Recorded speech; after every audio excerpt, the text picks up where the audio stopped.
Where I am standing right now is the scene of that 5th of July mass shooting in Salisbury that left multiple people injured and a 14-year-old shot dead. Now, despite that, there is yet to be a single person charged with homicide in that case. Now, Wicomico County State's Attorney Jamie Dykes tells us that's because many of those suspects are juveniles, and that's leaving law enforcement on the outside looking in, unable to ask crucial questions about the case. She says that needs to change. Wicomico has suffered in the last 3 or 4 months some incredible tragedy as it relates to juveniles.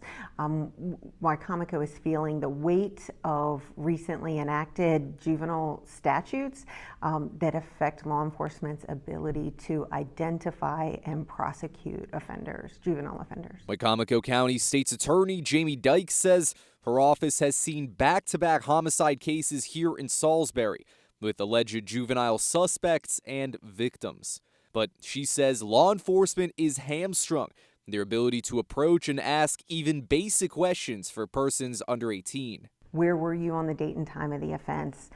Take me through your day. Tell me what you did that day.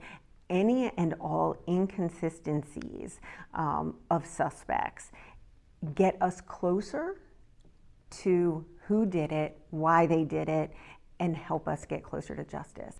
That's why she's working with Maryland State Senator Mary Beth Carrozza to introduce a new bill next session looking to, among other measures, create an exemption for juveniles suspected in violent crimes. Senator Carrozza meeting with Governor Wes Moore this week, hoping to sell him on what she says should be a bipartisan effort. These are the type of changes, common sense changes, that Governor Moore indicated he was open to those, and indicated today that he would work with us on bipartisan public safety legislation. Dykes tells us she hopes lawmakers keep the victims of the 5th of July and Pizza City shootings in Salisbury in mind.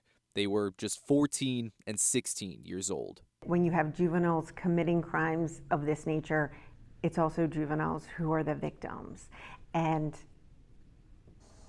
I want less victims.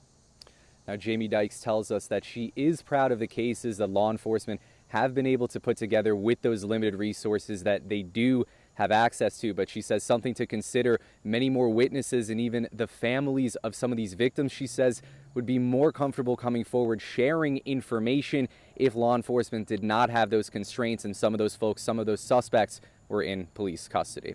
Reporting live in Salisbury, Flaks, 47 ABC, WMDT.